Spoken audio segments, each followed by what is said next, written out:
संख्या। अगला क्वेश्चन तुम्हारा जैसा है सेकंड, क्या है 3 प्लस अंडर रूट 23।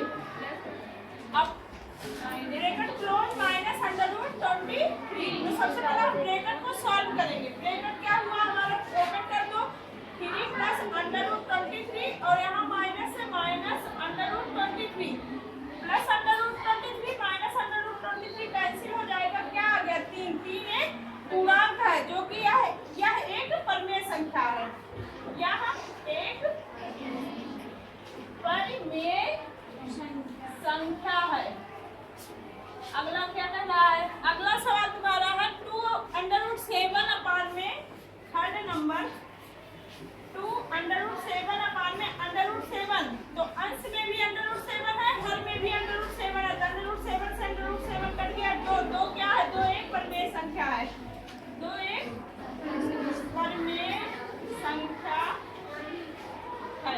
अगला सवाल क्या है, अगला है 1 अपान में अंडर रूट 2। 1 अपान में अंडर रूट 2 पूर्णांक बटे अपरिमेय संख्या। पूर्णांक बटे अपरिमेय संख्या एक अपरिमेय संख्या प्राप्त होगा।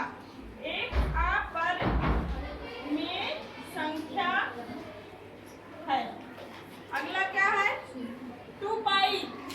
पाई ही एक अपरिमेय संख्या है। पाई एक अपरिमेय संख्या है, तो उसको हम किसी भी संख्या से मल्टीप्लाई करेंगे तो हमको एक अपरिमेय संख्या ही प्राप्त होगी। एक अपरिमेय संख्या, ठीक है। किसी भी पूर्णांक या उसमें से हम अपरिमेय संख्या को घटाएंगे, भाग करेंगे, गुणा करेंगे तो हमें एक अपरिमेय संख्या ही प्राप्त होगा। पहला सवाल क्या है 3 प्लस अंडर रूट 3। दूसरे का पहला क्या कह रहा है 3 plus under root 3 into 2 plus under root 2, ठीक है। तो हमें दो व्यंजक दिया गया है 1 और 2 में से ये a प्लस b, ठीक है। मान लो ये हुआ आपका a प्लस बी और दूसरा हुआ c प्लस d। तो हमारा जो मल्टीप्लाई होगा a का पहले c के साथ तो ac हो गया, फिर a का d के साथ प्लस का सिंबल है प्लस ad हो गया, फिर b का c के साथ bc हो गया, फिर b का d के साथ तो bc हो गया। इसी तरीके से इसी फार्मूले पे हम इसको सॉल्व कर लेंगे, ठीक है।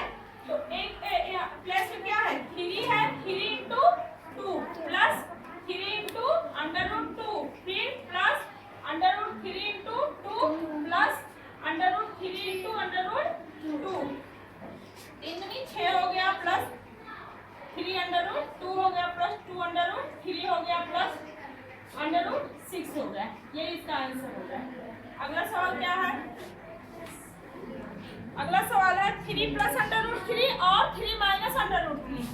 3 plus under root 3 multiply 3 minus under root 3। तो ये हमें रूप दिख रहा है a प्लस बी का और a माइनस बी का। फार्मूला क्या होता है a plus B into a minus B बराबर होता है a square minus B square. ये आपका फार्मूला होता है, इस तरीके से कुछ भी रहता है। तो a के प्लेस में क्या है 3 का स्क्वायर माइनस अंडर रूट 3 का स्क्वायर क्या हो गया 3 का स्क्वायर 9 हो गया, अंडर रूट 3 का स्क्वायर 3 हो गया, माइनस करने में क्या आ गया 6 आ गया। अगला क्या है आपका, अगला क्वेश्चन है under root 5 plus under root 2 का whole square. Under root 5 plus under root 2 का होल स्क्वायर। फिर हमारा पता चल गया कि a प्लस बी का whole square.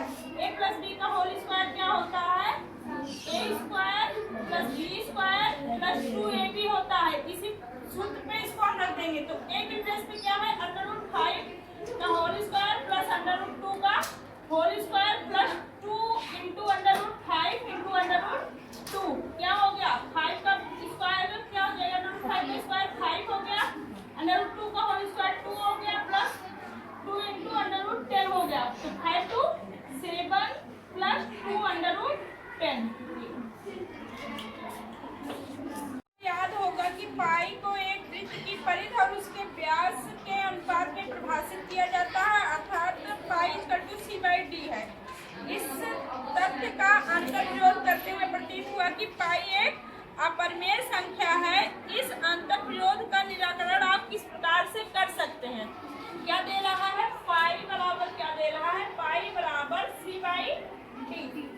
C by D. C क्या है? C वृत्त की परिधि है।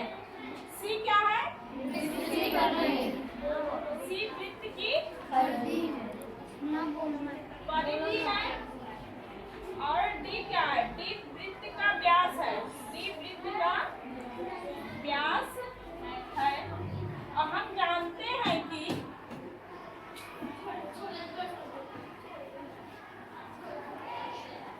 पाई बराबर क्या होता है? 22/7। मतलब जो वृत्त का परिधि है वो 22 है, जो वृत्त का व्यास है वो 7 है। और पाई बराबर 22/7। 22/7 को अगर हम डिविजिबल करते हैं, डिवाइड करते हैं, तो वह एक नॉन टर्मिनेटिव फॉर्म आता है। मीन्स एक अपरिमेय संख्या के रूप में होता है, जो कभी न कटने वाली संख्या में प्राप्त होती है। यह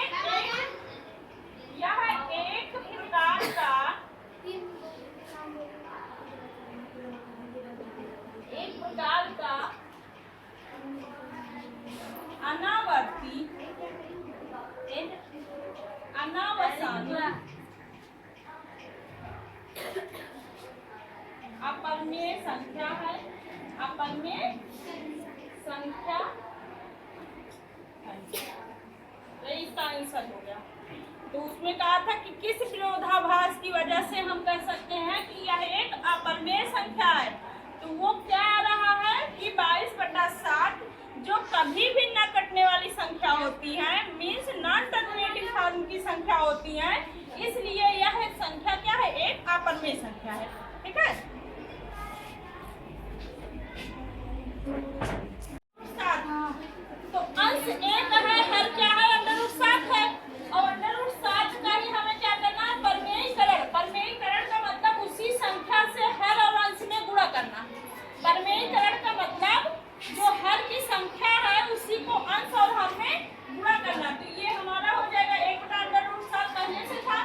√7 से ऊपर गुणा, √7 से नीचे भाग हो जाएगा। तो 7 क्या हो जाएगा? ये √7 हो जाएगा 1 के साथ मल्टीप्लाई में। ये √7 × √7 क्या हो जाएगा? √49 हो जाएगा। और √49 किसका वर्गमूल है? 7 का। तो ये आपका जब परिमेयीकरण किया उसका आंसर आया 7/√7/7 आया। अगला सवाल क्या है? 1/√7 - √6। सेकेंड क्वेश्चन है 1/√7 - √6। अगर इस तरीके की हमें संख्याएं दिया रहेगा तो उसका हम कॉन्जुगेट से ऊपर नीचे परिमेयीकरण करेंगे। ठीक है। जहां माइनस है वहां प्लस में, और जहां प्लस रहेगा उसकी माइनस संख्या से। तो ये आपका हो जाएगा √7। यहाँ माइनस था तो हम प्लस से करेंगे। √6 अपान में √7 - √6 वही उतार देंगे। दूसरा क्या हो जाएगा? √7 + √6 हो जाएगा।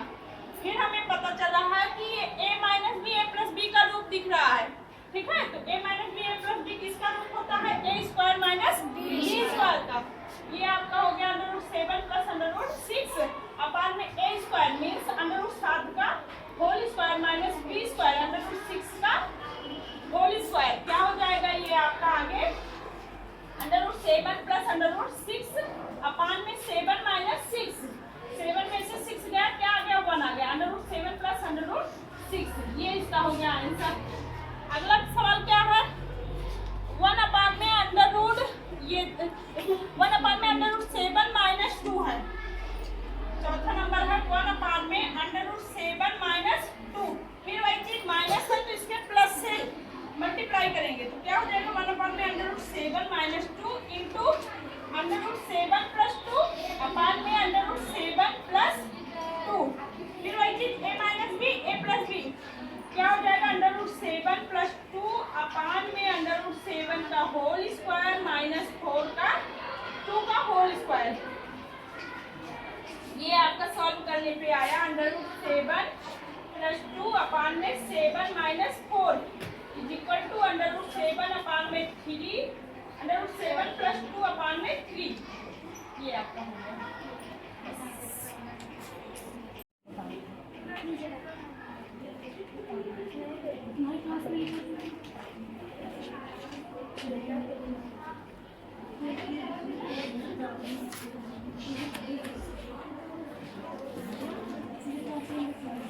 देखो ये कुछ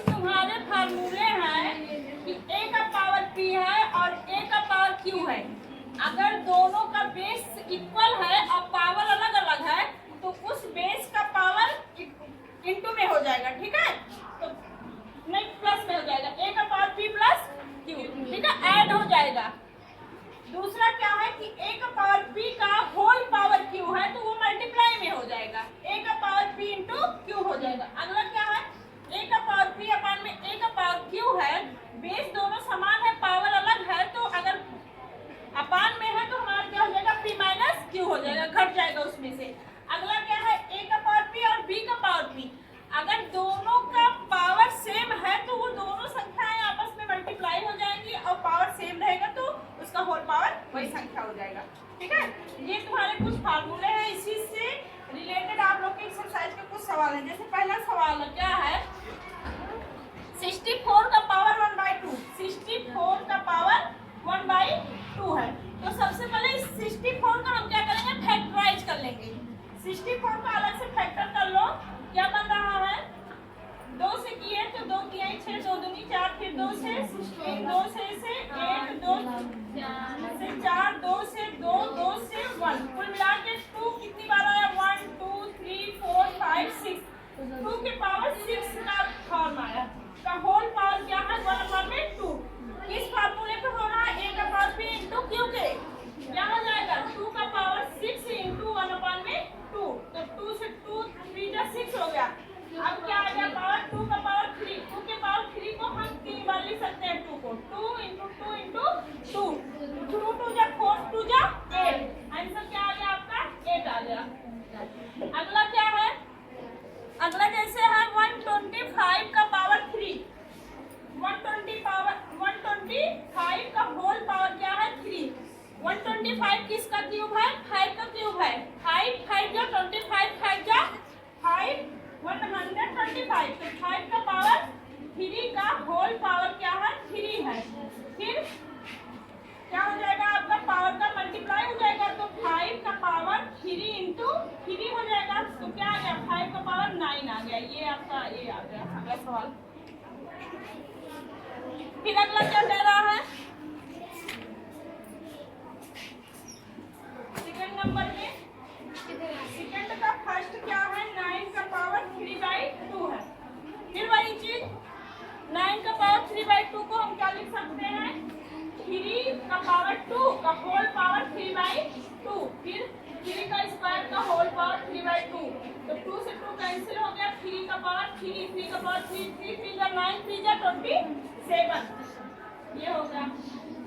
अगला देखो आपका क्या है, अगला सवाल है, चेंज कर दे थोड़ा सा, 2 का पावर, तीसरे का पहला क्या कह रहा है, का पावर 2/3 इंटू 2 का पावर 1/5।